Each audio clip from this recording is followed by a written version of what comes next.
నమస్తే అండి. ఈరోజు మనం భారతీయ వీర వనితల గురించి తెలుసుకుందాం.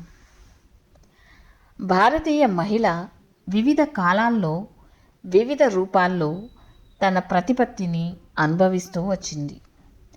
ఋగ్వేద కాలంలోనే ఆమె అత్యున్నత గౌరవాన్ని అనుభవించింది.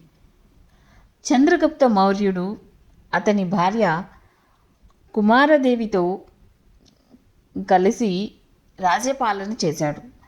క్రీస్తు శకం 2వ శతాబ్దంలో నాగనిక అనే రాణి శాతవాహనుల సామ్రాజ్యాన్ని పరిపాలించింది. కాశ్మీరు రాజ్యంలో శంకర్రావు మరణానంతరము రాజ్యం చేసిన సుగంధి చాలా ప్రసిద్ధురాలు. బహదూర్ షాతో పోరాడి నిలిచిన వీర వనిత కర్ణావతి. ఈమె చిత్తూరు దుర్గాన్ని పరిపాలించింది. 16వ శతాబ్దంలో బుందేల్ కంజడ్ గొండవాన రాజ్యం సంస్థానాన్ని ఏలిన యువతి రాణి దుర్గాదేవి. మహ్మద్ గోరి సైన్యాధ్యక్షుడైన కుత్బుద్దీన్ వంటి వానినే ఓడించిన ధీశాలి రాణి కరుణాదేవి. అరివీర భయంకరమైన వీరవనిత రాణి ఝాన్సీ.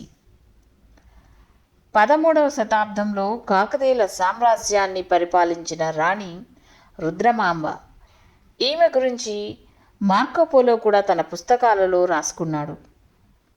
మధురను కూడా పరిపాలించిన తెలుగు రాణి గణపాంబ.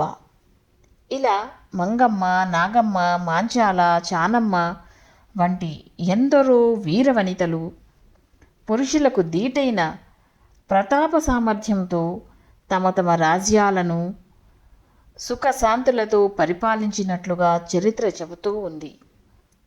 బీజాపూర్ రాణి అయిన చాంద్ బీబీ తన అన్న మరణానంతరం అతని రాజ్యం అహ్మద్ నగర్ సంస్థానాన్ని పరిపాలించింది. 13వ శతాబ్దంలో పేరెన్నికగన్న పరిపాలకులలో రజియా సుల్తానా ఒకరు. 1236 తర్వాత 4 సంవత్సరాలు ఢిల్లీ పీఠంపై కూర్చుని రాజ్యపాలన చేసిన తొలి మహిళ. జహంగీరు పేరుకు మాత్రమే మహారాజు. మొత్తం రాజ్యపాలన అంతా తన కనుసన్నలలో జరిపించింది. అతని భార్య నూర్జహాన్. ఆమె ఎంతో ప్రతిభావంతురాలు, తెలివైనది, చాకచక్యం కలిగి ప్రసిద్ధి చెందింది. ఈమె 1611-1627 మధ్య రాజ్యం చేసింది. అహల్యాబాయి 1735 నుంచి 95 వరకు మహారాష్ట్రకు చెందిన ఈ వీరవనిత తన భర్త మరణానంతరం మరాఠా సామ్రాజ్యాన్ని పరిపాలించింది. ఈమె హయాంలో సౌరాష్ట్రలోని సోమనాథ్ దేవాలయం, కాశీలోని విశ్వేశ్వర ఆలయం, గయలోని విష్ణు ఆలయం, తిరుపతి శ్రీ వెంకటేశ్వర ఆలయం, ఇంకా ఎన్నో హైందవ దేవాలయాలను పునరుద్ధరించి సనాతన ధర్మాన్ని రక్షించింది. కలకత్తా నుంచి బనారస్ వరకు రహదారిని కూడా నిర్మింపజేసింది. చంద్రప్రభ కచ్చర్ మహారాణి.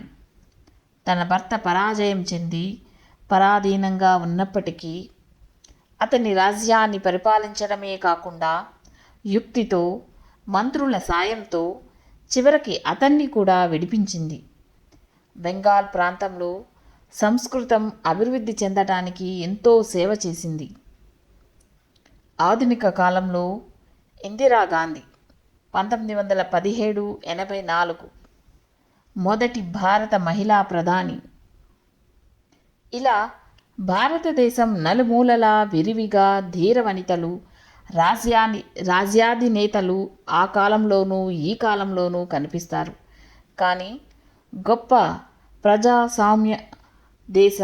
ప్రజాస్వామ్య సౌధంగా పేర్కొనబడే అమెరికాలో ఇంతవరకు ఒక్క మహిళ కూడా అగ్రస్థానానికి పరిపాలకురాలుగా రాలేదు, ఎన్నుకోబడలేదు.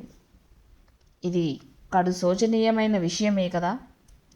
ఏది ఏమైనా భారతీయ మహిళ తనకు తానే సాటి.